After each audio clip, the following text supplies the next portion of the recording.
अस्सलाम वालेकुम नाज़रीन, मैं हूं महमूद अस्कर चौधरी अपने प्रोग्राम नई सोच के साथ, जिसमें हम यूरोप में होने वाली अहम खबरों पर तबसरा और तजिया करते हैं। आज की बिग न्यूज ये है कि 4.5 साल के बाद बरतानिया और यूरोपीय यूनियन की ब्रेग्जिट डील हो गई है।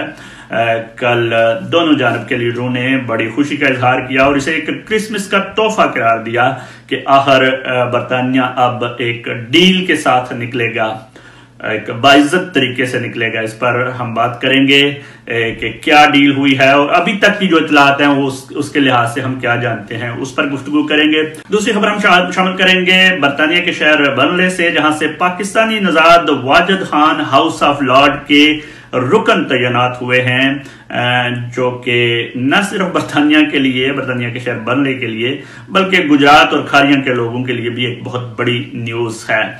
ये वाजिद खान कौन है, इसकी तफसील में हम जाएंगे। प्रोग्राम में आगे जाने से पहले मेरी आपसे गुजारिश है कि आप इस वीडियो को ज्यादा से ज्यादा शेयर कर दें, हमारे चैनल को लाइक कर दें, ताकि इसकी मालूमाती वीडियोस आप तक पहुंचती रहें। बहुत शुक्रिया। आखिर 4.5 साल की मेहनत के बाद और बहुत सी हुकूमती कुर्बानियों और 2 वज़ीर-ए-आज़म की कुर्बानियों के बाद डील हो गई। ब्रेग्जिट के लिहाज से बरतानिया और यूरोपीय यूनियन के ममालिक के दरमियान डील हो गई है और ये डील कल 24 दिसंबर को क्रिसमस से एक दिन पहले आई है। क्रिसमस का तोहफा करार दिया गया है ये डील। दोनों जानब के जो निगोशिएटर हैं वो इसको अपनी जीत करार दे रहे हैं। बरतानिया के वजीर आज़म ने कल बड़े जोश से ये बताया कि मुल्क की जो सावरनिटी है, जो सालमियत है, उसको बचा लिया गया है। मुल्क के ऊपर बाड़ो कंट्रोल हो गया है, हम अपने लॉज को डिफेंड कर सकेंगे और हम जो चाहते थे वो हमने हासिल कर लिया है। डील तफसील क्या है, इस पर अभी कुछ भी बात करना कबल अज़ वक्त है। 1500 सफ़ात पर मुश्तमिल ये डील, जिसमें 1000 से करीब ऐसे सफ़ात हैं जो नोट्स हैं और एक्सप्लेन किए गए हैं। इस पर अभी माहिरीन इसको देख रहे हैं।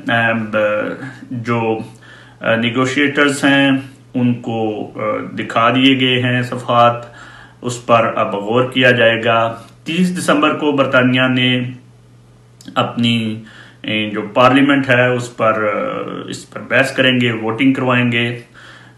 इसके अलावा जो यूरोपीय यूनियन के तमाम मेंबर ममालिक हैं उनको भी इस डील पर वोट का हक हासिल होगा। न सिर्फ वोट का बल्कि वीटो करने का हक भी हासिल होगा। वो अगर चाहें तो पूरी की पूरी डील ख़त्म भी कर सकते हैं।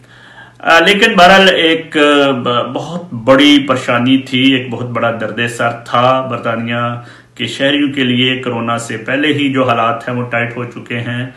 300 साल में इतना बड़ा बहरान नहीं देखा मईशत का जो पहले जो इस कोरोना की वजह से आया है। ऊपर से अगर ये कोई ट्रेड डील ना निकलती और बरतानिया धड़ाम से नो डील में गिर जाता तो एक बहुत बड़ा नुकसान होता था।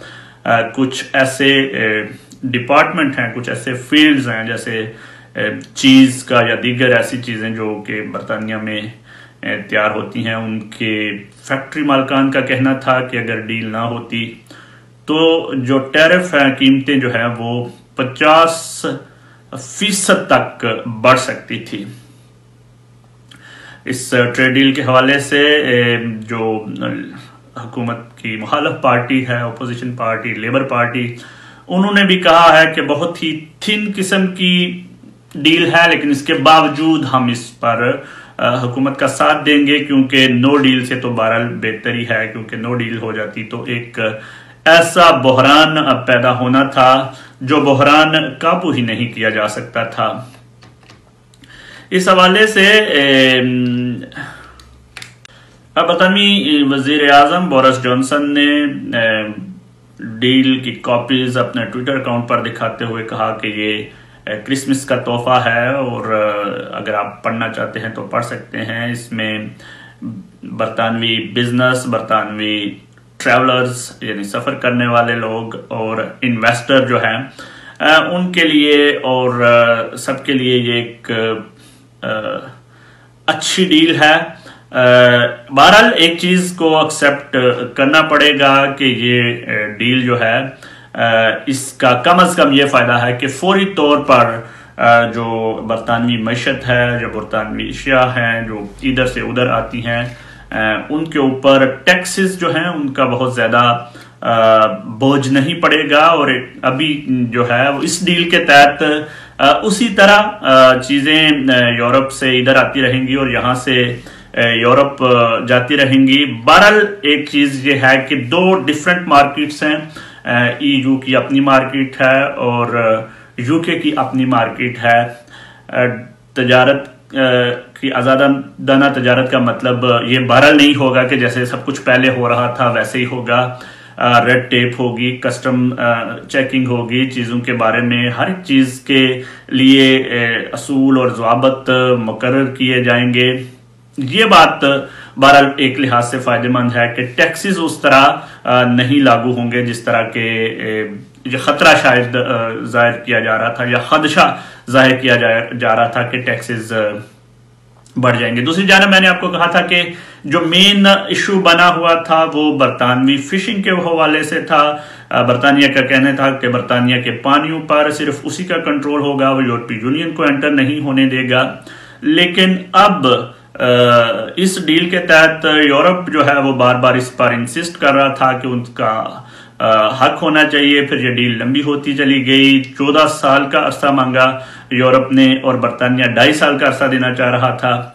लेकिन आखिर पे 5 साल के अरसे पर इन दोनों का एग्रीमेंट हो गया कि 5 साल तक यूरोपीय यूनियन के कश्तियां भी बरतानवी पानियों में दाखिल होकर माहीगीरी कर सकेंगी।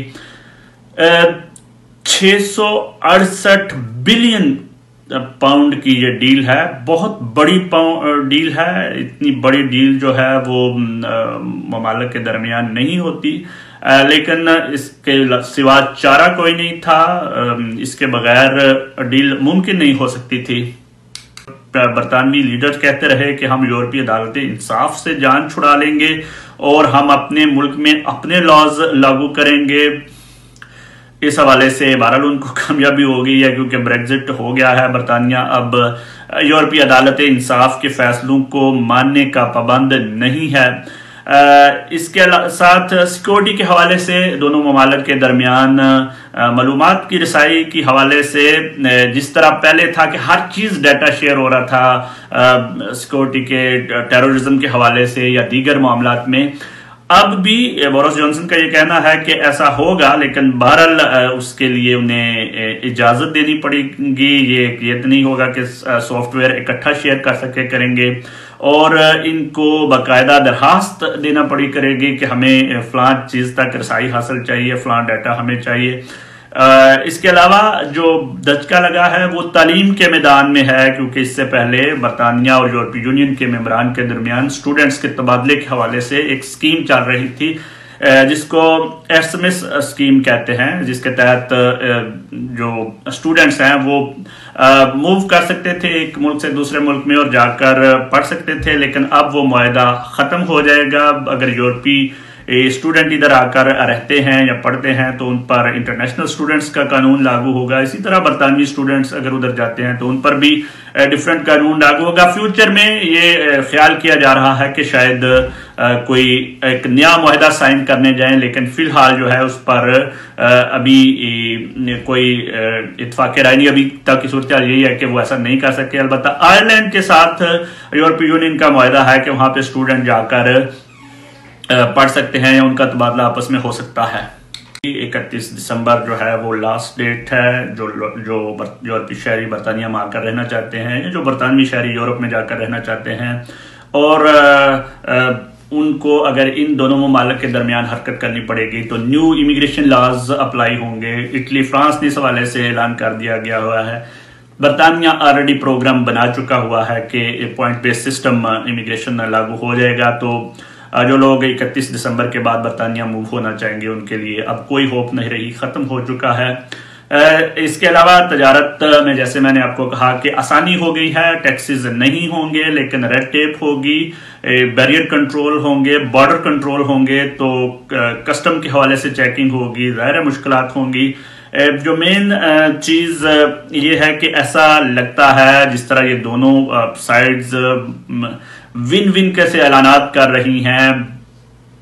यूरोपियन कमीशन की प्रेसिडेंट जो है उसका भी कहना है कि बहुत बड़ी जबरदस्त डील हो गई है, लेकिन हकीकत ये है कि बहुत से मामलात में इनके आपस में मजीद मुआहदों की ज़रूरत होगी। बरतानिया की जो इकॉनमी है वो डिपेंड करती है सर्विसेज के हवाले से, और इस डील में सर्विसेज के हवाले से किसी किस्म का कोई मुआहदा नज़र नहीं आ रहा। तो इसका मतलब ये है कि किसी भी किस्म की कल को जो मामलात होंगे इन दो ममालिक के दरमियान, बरतानिया और यूरोपीय यूनियन के दरमियान, उनमें मजीद बातचीत की ज़रूरत हुआ करेगी। और सबसे बड़ी बात यह है कि अभी इस डील को रेक्टिफाई करना बाकी है। जो लगता है कि यूरोपीय यूनियन के ममालिक डील कर लेंगे, लेकिन बहरहाल हर मुल्क को यह इख्तियार तो हासिल है कि वो वीटो कर सकता है या नहीं कर सकता। जब भी इस हवाले से कोई डिटेल तफसील आई तो हम पॉइंट टू पॉइंट इस पर डिस्कस करेंगे। ताज़ा तरीन सूरत हाल सिर्फ यही है कि 1500 सफ़ात की डील हुई है, बरतानिया यूरोपीय यूनियन से निकल गया है। जो इंसानों की नकलो हरकत है यूरोपीय यूनियन के शहरियों की और बरतानियों की, वो 31 दिसंबर के बाद स्टॉप हो जाएगी। सैर के लिए कोई आना चाहे तो 90 दिन के लिए वो आ सकेंगे। इसके बाद अगर वो रहना चाहे तो उनको वीज़ा अप्लाई करना पड़ेगा, नए लॉज होंगे। तो हर चीज जो है उसका असर देखने में आएगा। अब बरतानिया उस तरह यूरोपीय यूनियन का मुल्क नहीं रहा जिस तरह पहले हर चीज में। गुजरात और जिला खारिया के रहने वाले लोगों के लिए ये खबर बड़ी खुशी की होगी कि पाकिस्तानी नजाद Wajid Khan House of Lord के रुकन तैनात हो गए हैं। मलका बरतानिया ने उनकी तैनाती की मंजूरी दे दी है। वाजिद खान को कम उम्र तरीन हाउस ऑफ लॉर्ड का मेंबर मुंतखब होने का भी एजाज हासिल हो गया है। वाजिद खान इससे पहले मेंबर यूरोपियन पार्लियामेंट भी रह चुके हैं और एक मुतवस्सत तबके से उनका घराने से उनका तल्लक है। बरतानिया के शहर बर्नले के रहने वाले हैं। उनके वालिद साहब एक टैक्सी ड्राइवर थे, लेकिन इन्होंने आला तालीम हासिल की और एक यूनिवर्सिटी में बाकायदा सीनियर लेक्चरर के तौर पर काम करते रहे, लोगों को लीडरशिप पढ़ाते रहे। बाद में इन्होंने अमली सियासत में हिस्सा लिया और इसी साल उनको बर्नले का कम उम्र तरीन मेयर बनने का भी एजाज हासिल हुआ है। बड़ा अच्छा स्टैंस रहा है। जब ये मेंबर यूरोपियन पार्लियामेंट थे तो कश्मीर के हवाले से इनका और कश्मीरियों का जो मुकदमा लड़ने के हवाले से बड़ा वाज़ेह मौक़िफ़ था। इसी वजह से हुकूमत पाकिस्तान ने भी उन्हें उनकी खिदमात के सिले में तारा कायदे आज़म से नवाजा था।